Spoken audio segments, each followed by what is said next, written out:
안녕하세요. 저는 작년 새로운 출발을 한 30대 후반 여자입니다. 열차 애청자가 된 지도 꽤 오래되었네요. 늘 그렇듯 출퇴근 시 사연을 들으며 무료한 시간을 재미있게 보내고 있어요. 사연을 듣다 보니 작년에 제가 겪은 일도 들려드리고 싶어 사연을 보내봅니다. 남편과 저는 소개팅으로 만나 새싹이 돋아나던 봄의 연인으로 발전했어요.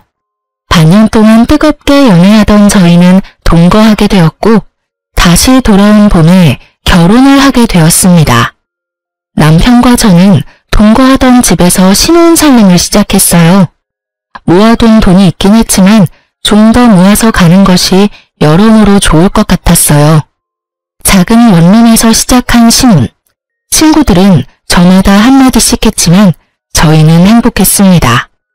여보, 어머님 우리랑 같이 살고 싶어하는 눈치시던데 어쩌면 좋아? 한두 번도 아니고 모른 척해. 우리 엄마 시원시엄마 아니야. 같이 살면 당신이 많이 힘들 거야. 그래도 될까? 그럼 정 안 되면 내가 나설 테니 너무 걱정하지 마. 하여튼 합가는 없어. 난 당신 고생시킬 생각도 없고 두 여자 사이에서 등 터질 생각도 없거든. 그럼 당신만 믿는다?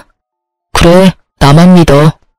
조금 많이 드센 어머님에게서 든든한 방패막이 되어주는 남편과 함께라면 원룸이 아니라 서울역에서 노숙을 해도 행복할 것 같았어요. 하지만 저에 대한 어머님의 집착 아닌 집착은 심해졌고 저는 지쳐갔어요. 그 사이에서 남편 역시 힘들어지고 있었고요. 여러 가지의 문제가 있었지만 그중 가장 힘든 것이 연락이었어요. 어머님은 제가 적어도 하루에 한 번은 전화하길 원하셨고 저는 알겠다고 대답하며 그만큼 자주 연락하길 바란다는 말이겠지 하고 대수롭지 않게 생각했어요. 저의 직은 의류 판매직이었는데 신혼여행과 매장 공사가 겹쳐 신혼여행에서 돌아와서도 매장 정리가 덜 되어 일주일 정도 더 쉴 수가 있었어요. 그동안은 저도 집에서 쉬니 어머님께 전화를 자주 드릴 수 있었어요. 하지만 출근하게 되니 바빠졌어요. 거기에다 저는 매장 매니저였기에 할 일이 더 많았어요. 그래도 잊지 않고 연락드리려고 노력했어요. 남편이 5살 때 남편의 부모님은 이혼하셨고 어머님은 어린 남편을 혼자 키우느라 고생을 많이 하셨다고 들었던 터라 더 노력했어요. 하지만 새 단장을 한 매장은 일이 넘쳐났고 저는 일에 치여 연락드리는 것을 깜빡하고야 말았어요. 다음날 출근을 하는데 문득 어머님 생각이나 전화를 드렸더니 전화 연결이 되지 않더라고요. 전 이상했지만 출근길이었던 터라 금세 잊었어요. 그날 저녁 퇴근을 하고 돌아온 남편이 곤란하다는 듯 저에게 물어오더라고요. 여보, 혹시 어제 엄마한테 전화 못했어? 나 어제 진짜 바빴어. 당신도 알지? 요즘 우리 매장 일 진짜 많은 거. 그래서 깜빡했지 뭐야? 근데 당신 어떻게 알았어? 엄마한테 전화 왔더라고. 좀 토라진 것 같아. 남편의 말을 듣는데 왜 통화 연결음도 없이 전화가 연결되지 않았는지 알 것 같더라고요. 혹시 어머님 나 차단했어? 내가 전화 안 했다고? 남편은 멋쩍은 듯 고개를 끄덕였고 전 너무 황당하더라고요.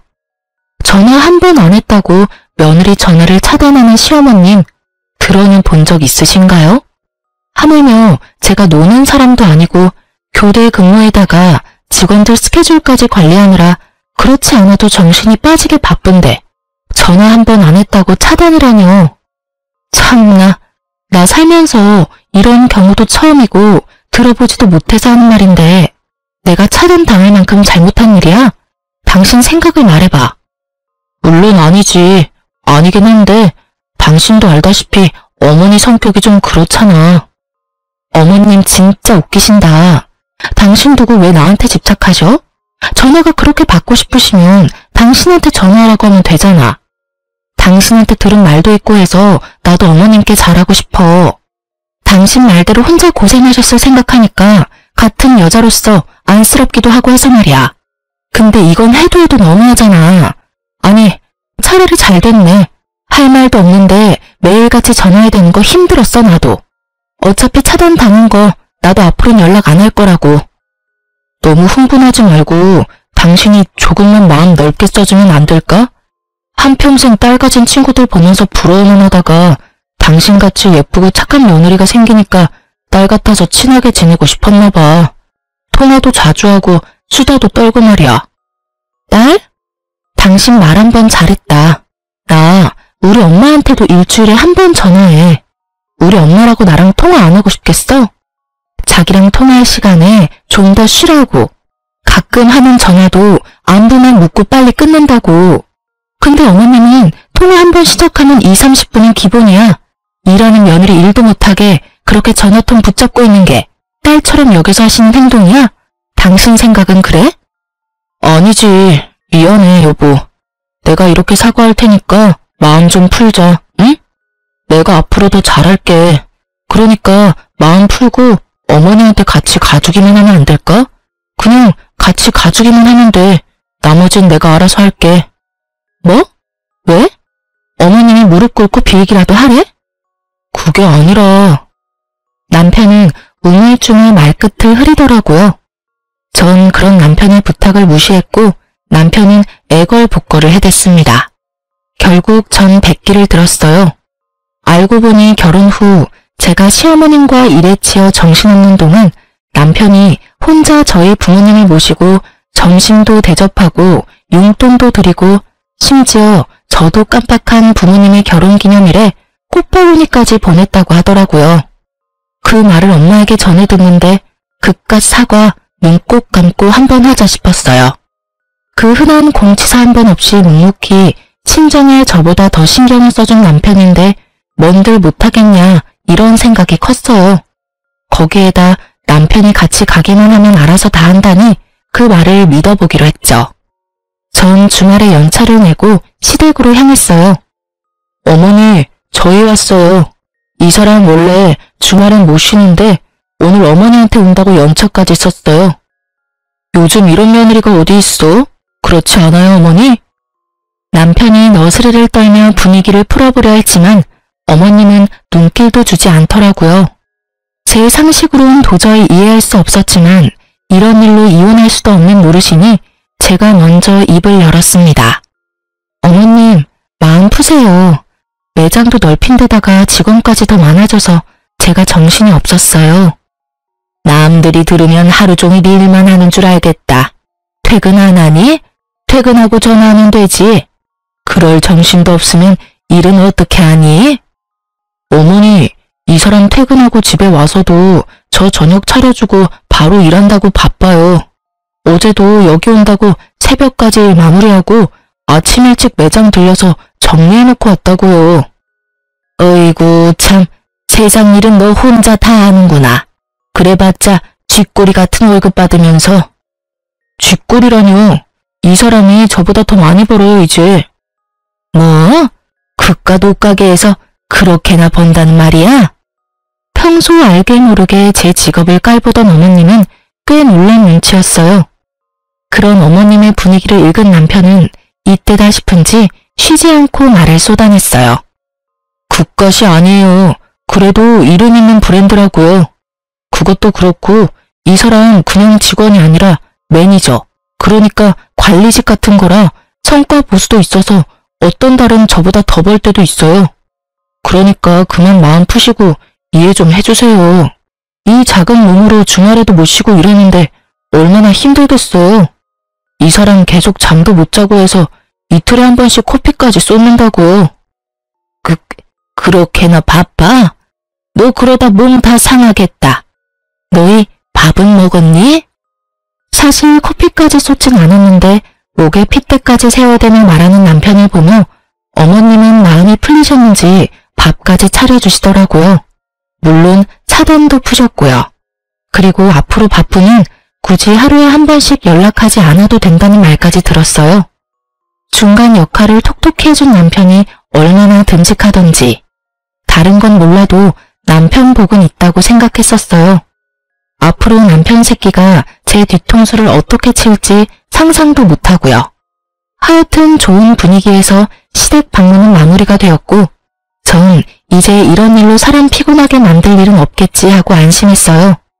하지만 시어머님은 상식 밖의 사람이었고 제가 연락을 드리지 않으니 어머님이 전화를 해대기 시작하더라고요. 바빠서 전화를 받지 않으면 받을 때까지 하는 어머님. 점점 심해지는 어머님의 선 넘는 전화에 전 지쳐갔고 예민해지고 있었어요. 당연히 일에도 지장이 생겼어요. 한 번 시작하면 끝날 생각이 없으신 어머님과 부재중. 본사에서 오는 연락을 놓치는 일은 다반사였고 항상 미소가 얼굴에 장착되어야 하는 제 얼굴엔 스트레스로 인해 미소 따윈 지어지지 않는 지 오래였어요. 일이 이렇게 되니 더는 참아선 안 되겠더라고요. 그래서 전 남편을 붙잡고 얘기를 했어요. 여보, 나 진짜 미치겠어, 어머님 때문에. 또 왜? 본론은 시작도 안 했는데 남편도 지긋지긋한지 말에 날이 서 있더라고요. 저는 그런 남편의 모습에 더욱 화가 치솟았습니다. 또 왜? 몰라서 물어? 아, 당신은 모르겠다. 우리 부모님은 사회 불편할까봐 전화 한 통 하시는 일이 없으니까 말이야. 무슨 말이 하고 싶어서 이래? 내가 무슨 말을 하고 싶은지는 당신이 더 잘 알잖아. 어머님, 진짜 해도 너무 하시는 거 아니야? 출근해서 일하고 있는 시간인 거 뻔히 다 아시면서 통화 시작했다 하면 끊을 생각도 없이 쓸데없는 말만 하신다고. 쓸데없는 말이라니? 당신은 무슨 말을 그렇게 해? 그럼 옆집 개가 임신을 했는데 그 아빠가 누구인지, 옆집 아주머니는 무거운 짐을 들다가 허리가 삐끗했는데 수술해야 할지 그냥 한의원을 다녀야 할지 등등. 이게 쓸데있는 말이야 그럼? 적적하시니까 그러시겠지. 적적하면 당신한테 전화하라고 해. 그럼 되겠네. 알겠어. 알겠으니까 그만 좀 해. 하루 이틀도 아니고 나도 미치겠어.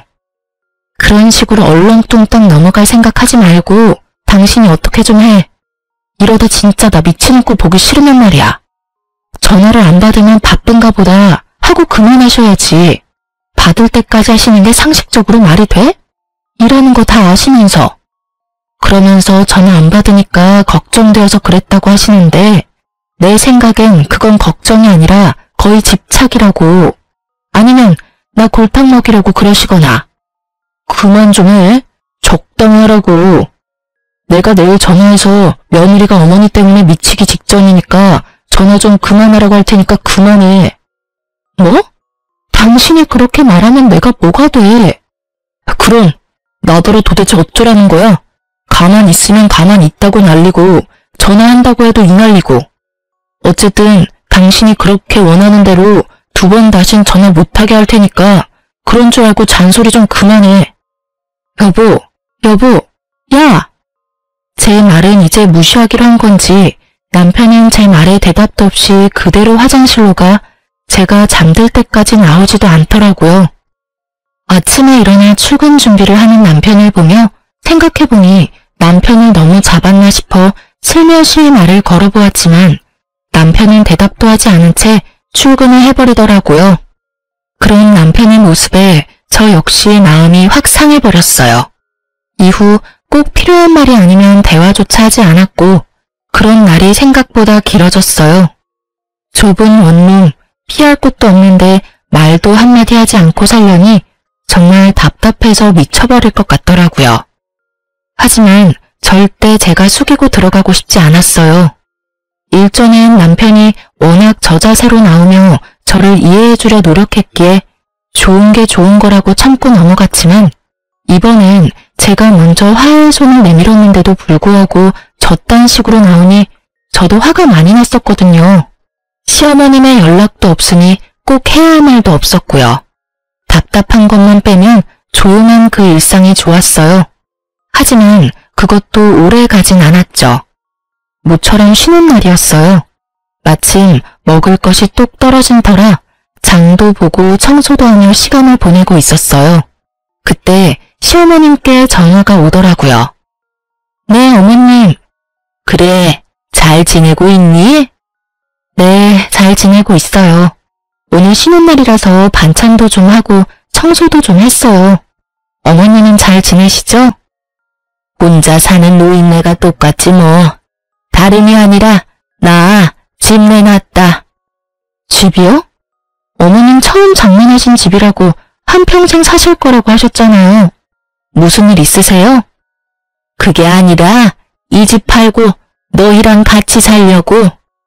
어머님 말씀을 듣고 있는데 누가 뒤통수를 망치로 내려친 것처럼 멍하더라고요.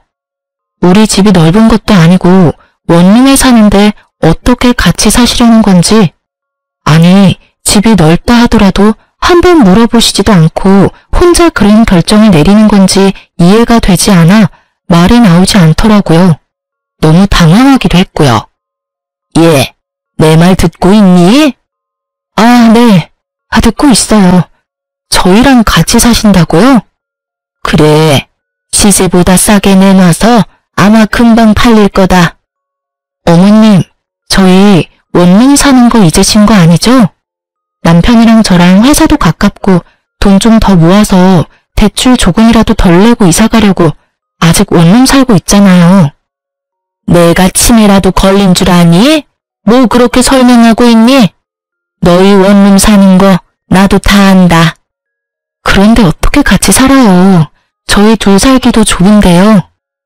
내가 그래서 집을 내놓은 거야. 집 한 돈에 너희 모아둔 돈 꽤 되지? 그거 합치면 지금 내가 사는 집보다 큰 집 살 수 있을 게야. 그럼 대출할 필요도 없고 집도 넓어지고 혼자 있는 내 걱정도 할 필요 없으니 여러모로 얼마나 좋니? 그럼 그런 줄 알고 너희도 이사할 준비나 하려무나. 볼일을 마치신 어머님은 제 대답은 필요도 없다는 듯 전화를 끊어버리셨어요. 길지도 않은 통화에 너무 충격적인 내용이 많아서 전 멍하니 휴대전화를 보며 서 있었어요. 하나둘 머릿속 정리가 끝나고 합가해야 한다는 결론에 도달했을 때 전 남편에게 전화를 걸어 할 말이 있으니 빨리 들어오라는 말을 하고 전화를 끊었어요. 그나마 다행스러운 건 남편도 어머님을 모시고 사는 건 반대했었다는 것이었어요. 그날 저녁 남편은 퇴근을 하고 돌아왔고 여전히 남편의 얼굴은 어두웠어요. 무슨 일인데? 표정만큼 말투도 어두웠지만 전 더는 큰 싸움으로 키우고 싶지 않아 오르는 화를 꾹 누르고 최대한 상냥하게 말하려고 했었습니다. 어머님 오늘 전화하셨는데 집 내놓으셨대. 우리랑 같이 사시려고 그러셨다는데 당신 생각은 어때? 당신도 반대하지? 예전에 같이 안 살 거라고 나한테 모르는 척하라고 그랬었잖아. 그렇지? 그래? 나한텐 별말 없으시던데.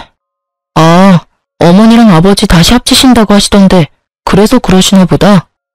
아버님이랑 어머님이 다시 합치신다니? 그게 무슨 말이야? 당신만 가끔 아버님 만나는 거 아니었어? 어머님도 만나고 계셨던 거야? 아니, 최근에 만나셨나 봐. 아버지가 어머니한테 연락했는데 어머니도 나 장가가고 적적하셨는지 가끔 만나시다가 다시 합치기로 하셨나 봐. 아버지 몸도 요즘 안 좋으셔서 어머니도 걱정되셨겠지 뭐. 여러모로 잘된 일이지. 새로 추가된 사실에 저도 모르게 언성이 올라갔어요. 여러모로 잘된 일? 당신 진짜 그렇게 생각해? 그럼 두 분이 오순도순 같이 사시면 되지. 우리까지 왜 같이 살재? 그거야 나랑 아버지는 함께 살지 못했으니까 이제라도 같이 살고 싶으신가 보지. 며느리도 생겼으니 더 함께하고 싶으시겠지. 아닌가? 어쩌면 어머니 뜻일 수도 있겠다. 예전부터 우리 어머니 당신이랑 살고 싶어 했잖아. 아버지도 아프시니까 뭐 어머니 뜻이겠다. 그렇지? 그렇지? 지금 나한테 묻는 거야? 내가 어떻게 알겠어. 그리고 아버님 아프신데 내가 왜 같이 살아야 하는 거야? 나한테 지금 이 상황에 아버님 병수발까지 들어라 이 뜻이야? 병수발? 넌 무슨 말을 그렇게 해. 우리 아버지가 먼저 누우신 것도 아니고 병수발이라니. 말이 좀 심한 거 아니야? 심하기는? 웃기고 있네 진짜. 지금 돌아가는 상황이 그렇잖아. 내가 바본 줄 알아? 갑자기 등장한 아버님은 아프시고 갑자기 집을 파신다는 어머니는 한마디 묻지도 따지지도 않고 같이 살자 통보하고 끊으시고. 이런 상황에서 내가 어떤 생각을 할 수 있는데 당신이 입장 바꿔서 생각해봐. 다른 생각이 드는지 말이야. 꼭 그렇게 따지고 들어야겠어? 당신 말대로 그렇다고 치자. 그러면 좀 모시고 살아주면 되잖아. 부모님이 한평생 사는 것도 아니고 기껏해야 몇 년 모시고 다시 분가하면 되지. 그것도 못해줘? 나랑 아버지 30년 가까이 떨어져 살다가 이제 다시 같이 살게 됐어. 그럼 나랑 아버지가 넌 불쌍하지도 않아? 심지어 아프시다잖아. 이런 상황에 넌 안쓰러운 마음보다 병수발 들 걱정이 앞서는 거야? 너 이런 사람이었어? 왜 이렇게 이기적이야? 당신 무슨 말을 그렇게 해? 지금 이기적인 사람이 누군데? 애초에 어머님 모시지 말자고 했던 사람은 당신이었어. 잊었어? 그리고 지금 당신이 나한테 큰 소리 내면서 화낼 상황이야? 미안하다고 살살 달래줘도 모자랄 판국에 왜 당신이 나보다 더 화를 내는 거야? 당신이 사사건건 시비 걸고 넘어지는 건 생각 안 해? 시비? 이게 지금 시비라고 생각해? 아니면 뭔데 이게? 하여튼 난 부모님 모시고 살 거니까 그게 싫으면 우리 이혼해. 뭐? 우리 부모님 모시고 살 거 아니면 이혼하자고. 그런 줄 알고 잘 생각해. 난 오늘 어머니 댁 가서 잘 테니까 그런 줄 알고. 남편은 통보하고선 집을 나가버렸습니다. 아무리 요즘 둘 사이에 분위기가 좋지 않았다 하더라도 너무 변해버린 남편을 보니 충격이 크더라고요. 그리고 이런 일로 이혼이란 단어가 나올 거라고 생각도 안 해봤던 터라 충격이 더 컸어요. 생각지 못한 남편의 초강수에 고민이 되더라고요. 전 그때까지 남편을 사랑했고 이런 일로 헤어지고 싶지 않았으니까요. 하지만 일방적인 통보뿐인 합가도 하고 싶지 않았어요. 이기적이라 손가락질 받아도 싫은 건 싫었어요. 딱히 제가 이기적이라 생각되지도 않았고요. 고민으로 밤을 지새웠고 남편은 진짜 들어오지 않더군요. 전 같이 일하는 직원에게 양해를 구하고 시댁으로 향했어요. 어머님과 대화를 나눌 필요가 있다고 생각했거든요. 시댁이 골목 안에 있었던 터라 택시에서 내려 좀 걸어야 했어요. 머릿속으로 어머님과 나눌 대화를 정리하며 걷고 있는데 멀리 익숙한 사람이 보이더라고요. 설마 하는 마음으로 가까이 다가갔고 익숙해 보이던 사람은 남편이었어요. 전 황급히 차 뒤로 몸을 숨겼어요. 남편 혼자가 아니었거든요. 처음 보는 여자와 다정히 손을 잡고 시댁에서 나와 행복한 미소를 지으며 제가 숨은 차 옆으로 지나치는데 제 두 눈으로 보고도 믿고 싶지 않았어요. 저는 어느새 두 사람을 쫓고 있었고 두 사람은 다행히 멀지 않은 곳에 있는 카페로 들어가더라고요. 전 때마침 카페로 들어가는 무리에 몸을 숨겨 두 사람 모르게 가까운 곳에 자리를 잡고 앉을 수 있었어요. 그리고 들려오는 두 사람 대화는 충격, 경악 그 자체였어요. 자기야, 그럼 우리 결혼하면 어머님이랑 아버님이랑 모시고 살아야 해? 자기가 힘들더라도 한동안은 그래야 할 것 같아. 너무 걱정하지 마. 내가 자기 힘들지 않게 많이 돕고 중간 역할도 잘할게. 그리고 우리 엄마 남의 자식 귀한 줄 아는 사람이야. 잘 대해주실 거야. 아버지도 물론 잘해주실 거고. 자기도 방금 봤으니까 알 거 아니야. 저랑 아직 이혼하기로 한 것도 아닌데 벌써 시댁에 인사를 드리고 온 듯 결혼 얘기가 한창이더라고요. 당장이라도 달려가서 두 연놈을 박살을 내고 싶었지만 꾹 참고 두 사람 대화를 더 들어봤어요. 하긴 두 분 다 좋으시더라. 다정하게 잘 대해주시고. 그럼 한 1년만 모시고 나오자. 알겠지? 그럼. 괜히 너랑 헤어지고 이상한 여자랑 결혼해서는. 너랑 헤어지고 내가 얼마나 힘들었으면 그런 여자를 만났겠냐? 그러니까 내가 다시 만나자 했을 때 만났어야지. 괜히 다른 여자 만나보겠다고 소개팅이나 하고 다니고. 내가 그 꼴 보기 싫어서 회사도 옮겼던 거야. 그런데 왜 다시 돌아왔대? 과장님이 다시 돌아오라고 계속 연락이 오기도 했고 자기가 나 말고 다른 여자랑 얼마나 잘 먹고 잘 살고 있나 궁금하기도 해서 돌아왔지. 나도 멋진 남자 만나서 잘 사는 모습 보여주려고 했는데. 그러는 여자가 회식 때 그렇게 노골적으로 모텔 가자고 꼬셨어?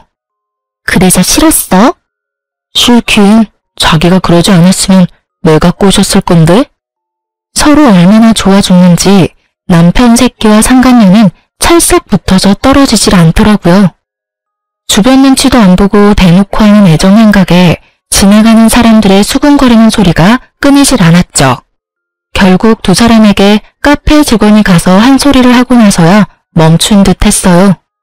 저기 손님, 여기서 이러시면 안 됩니다. 다른 손님들이 불편하다고 하세요. 네? 네. 아이, 쪽팔려. 그러게 그만하라고 했잖아. 멈출 수 없는 걸 어쩌겠어.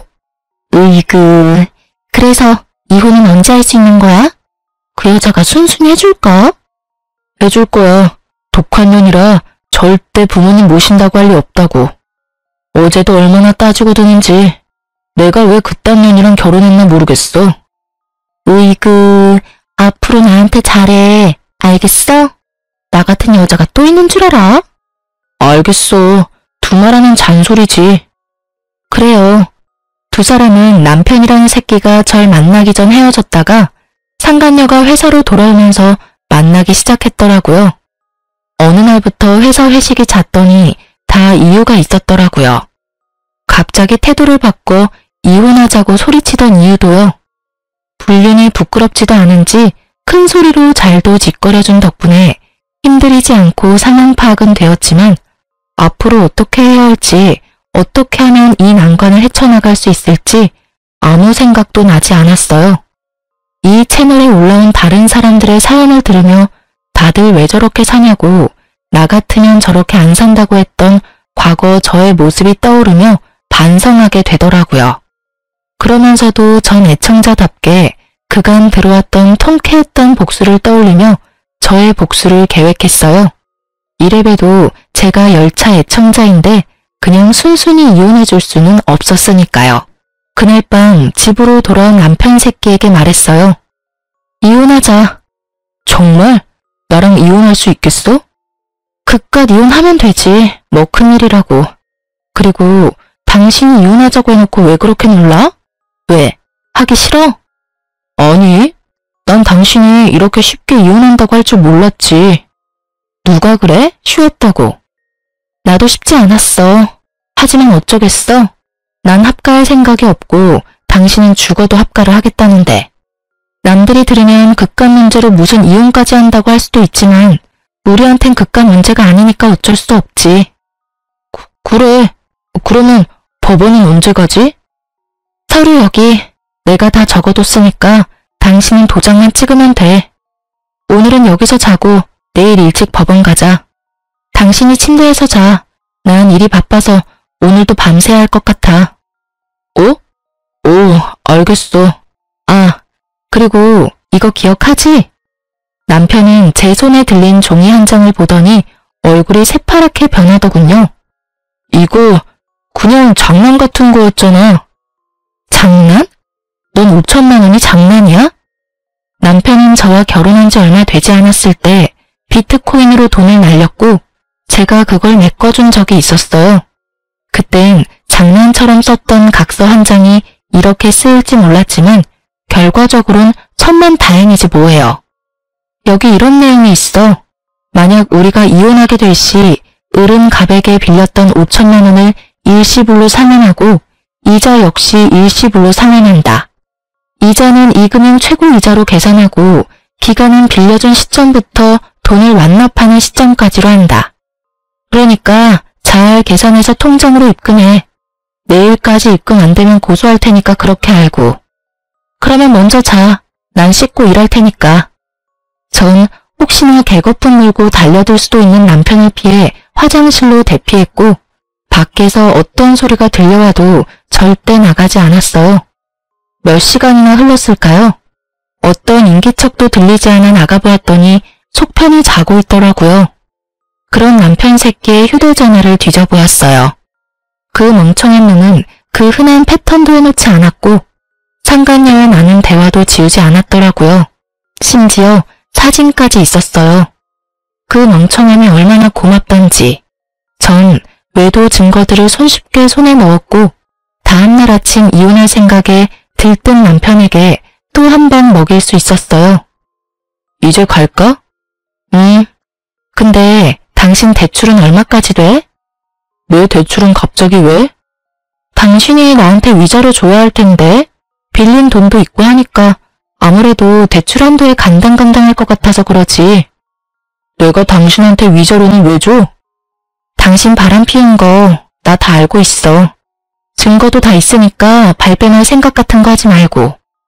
난 택시 타고 법원 갈 테니까 당신은 차 끌고 오든가 알아서 해. 오면서 대출도 좀 알아보고. 그럼 이따가 봐. 야, 잠시만.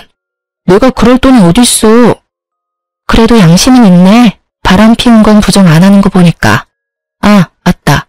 그리고 나 상간녀 소송도 할 거니까 그년한테도 좀 전해줘. 돈 준비하라고. 알겠지? 그럼 나 먼저 간다. 제 뒤통수에 대고 욕을 어찌나 하는지. 그 욕을 다 들으면서 집에서 나오는데 화는커녕 웃음이 터져나왔어요. 어찌나 통쾌하던지. 여기서 복수가 끝이냐고요? 그럴 리가요. 제가 여기 애청자인데 이깟 위자료 좀 뜯어냈다고 통쾌하겠으며 복수가 될까요? 제 복수는 이제부터 시작이었어요. 저의 계획대로 이혼은 잘 진행되었고 빌려주었던 돈과 더불어 위자료도 다 받았어요. 돈을 뜯긴 상간녀는 아직도 정신을 못 차리고 전 남편과 결혼하더라고요. 그 한치 앞도 보지 못하고 사랑 타령이나 해대는 것이 얼마나 고맙던지 눈물이 다 나더라고요. 빚쟁이 남편의 집착이 광층에 가까운 시모에 몸 아픈 시부까지.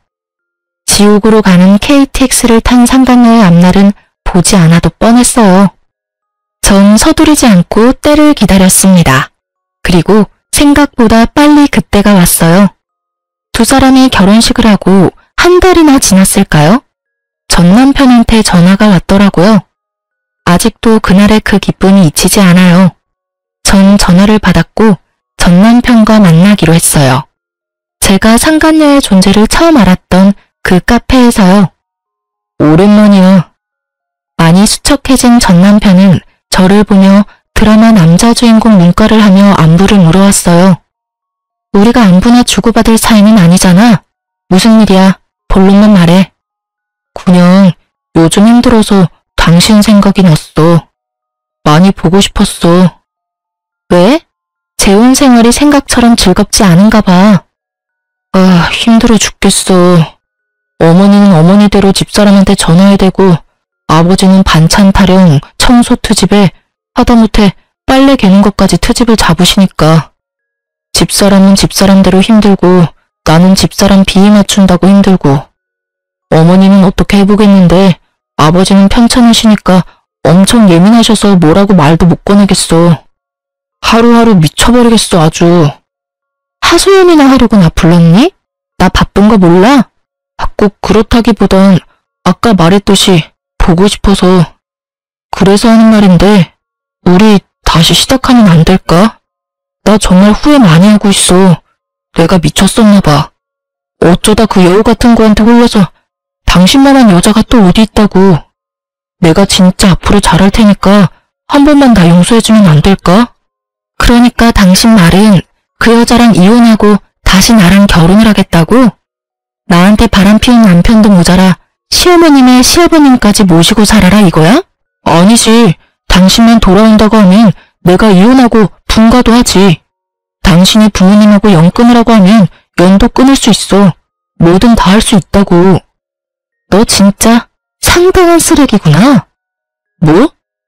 내가 너 바람 피운 거 바로 여기 이 자리에서 알았어. 그때 네가 한 말 아직도 기억해놔. 나 같은 여자 만난 거 후회한다고, 미쳤었다고.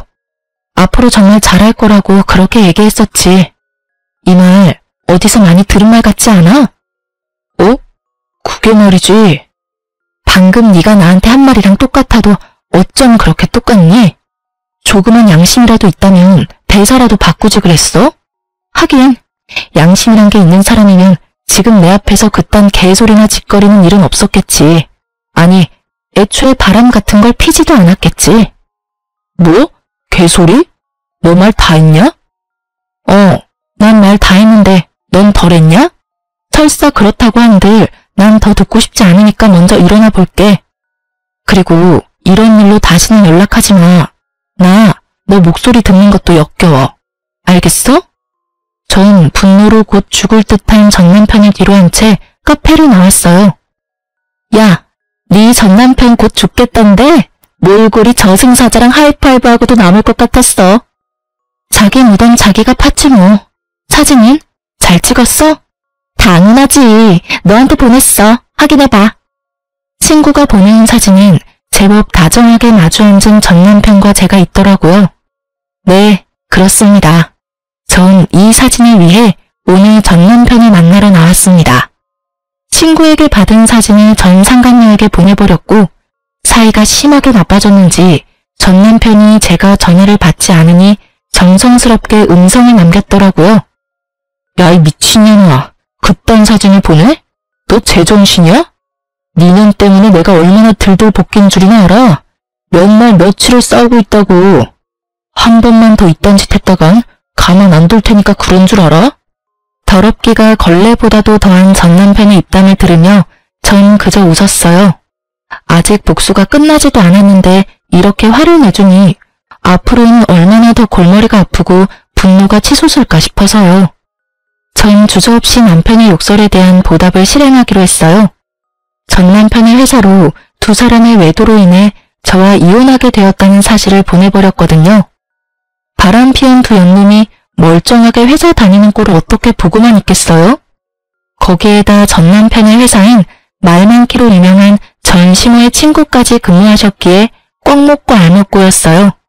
그 친구분은 저의 예상보다 더 빠르게 친구 사이에 소문을 쫙 내주셨고 전시모는 그렇게 자랑이 되던 아들 덕분에 친구들 사이에 얼굴도 들고 다닐 수 없는 지경에 이르렀죠.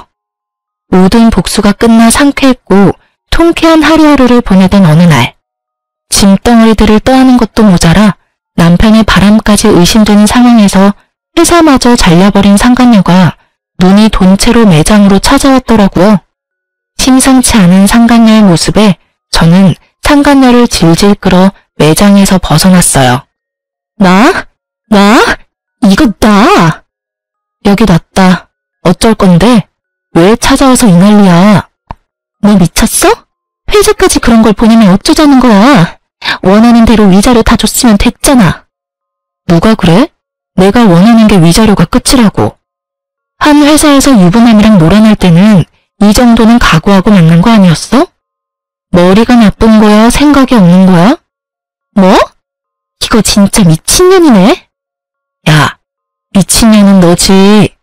유부남한테 미쳐가지고 남의 가정은 다 망쳐놓은 주제에 사과 한마디 없더니 뻔뻔하게 여기가 어디라고 찾아와서 이 난리야? 왜?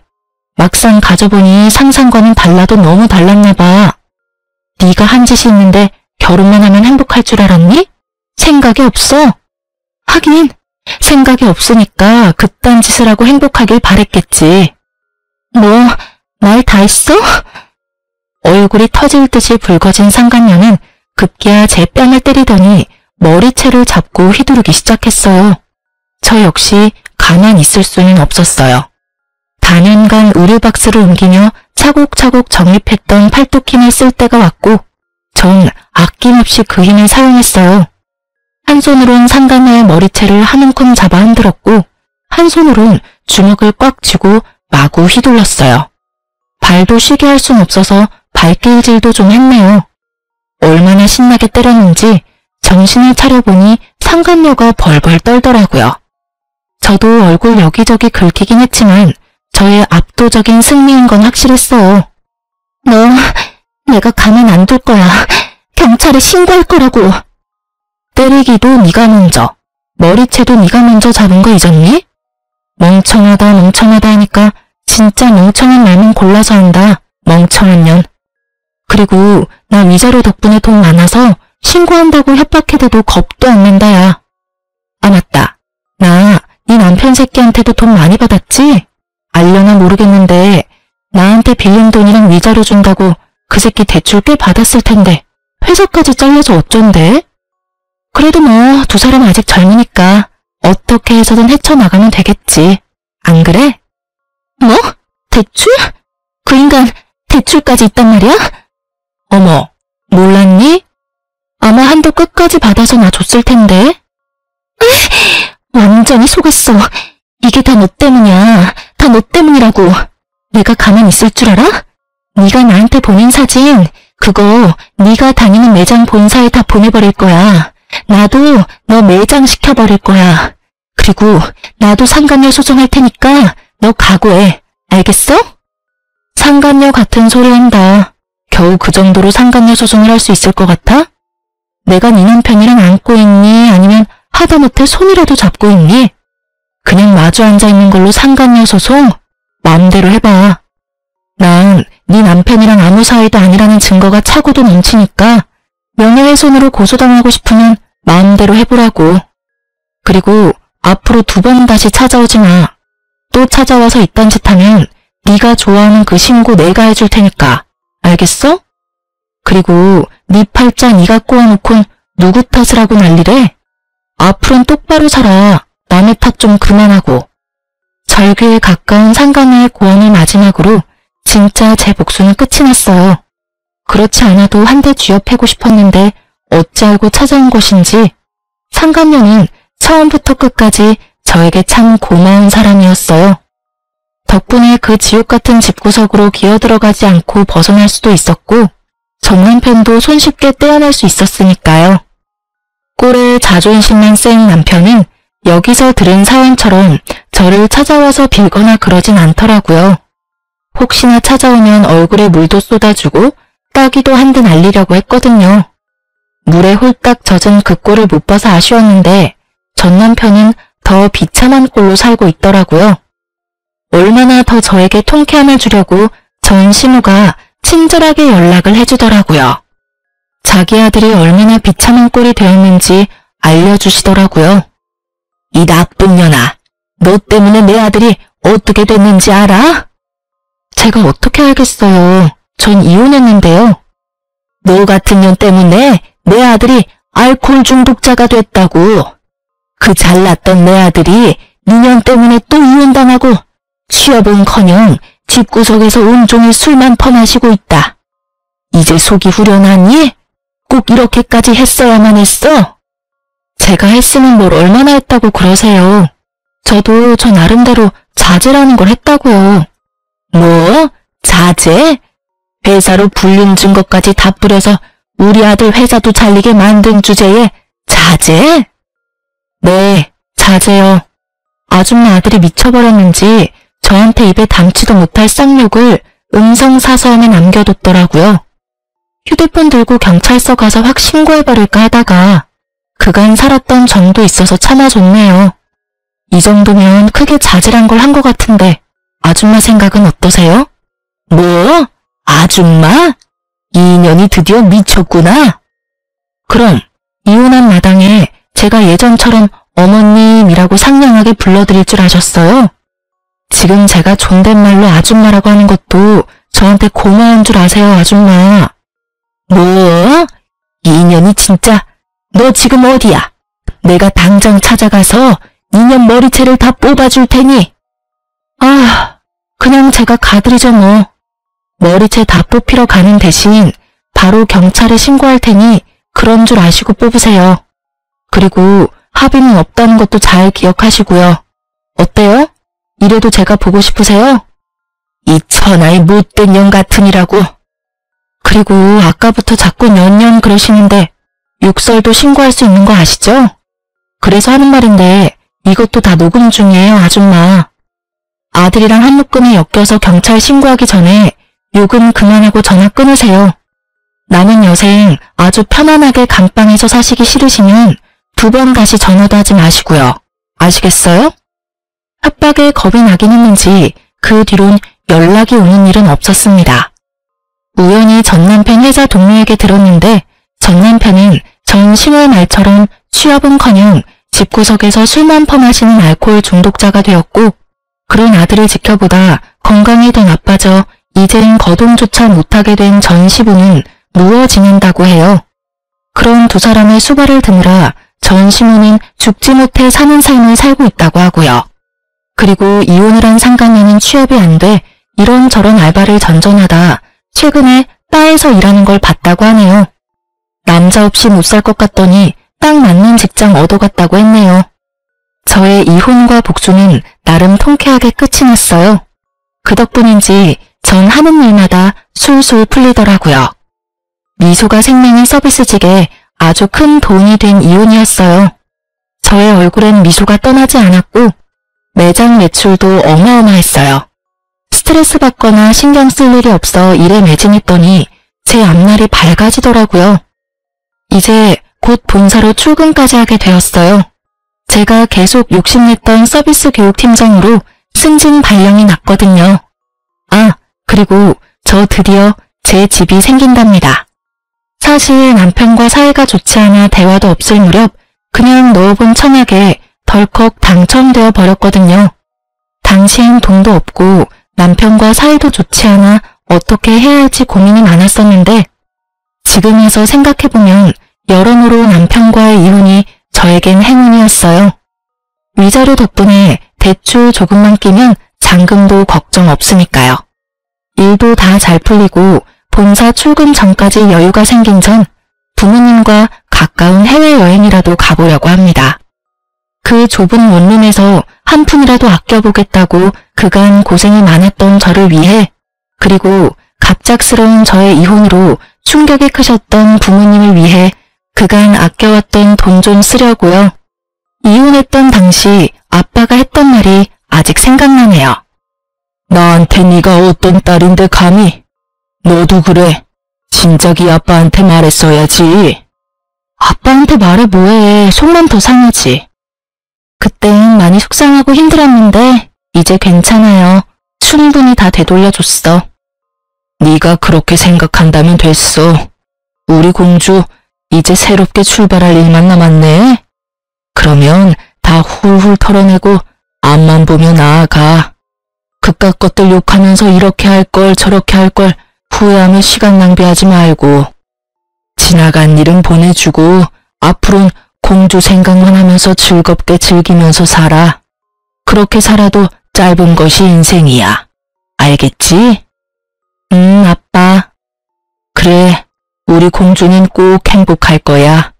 꼭 그럴 거야. 아빠의 말씀에 마법이라도 걸려 있었던 것인지 전 요즘 행복해요.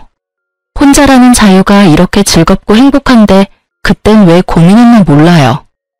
요즘 같아선 이혼을 잠시라도 고민했던 과거 저에게로가 무슨 고민을 그렇게 하냐고 하며 뒤통수를 한 대 쥐어받고 싶은 만큼 제 삶에 만족합니다. 이제 새로운 직장과 새로운 집에서 제대로 새 출발해보려고 합니다. 이 사연을 보내는 것을 마지막으로 힘들었던 과거는 잊으려고요.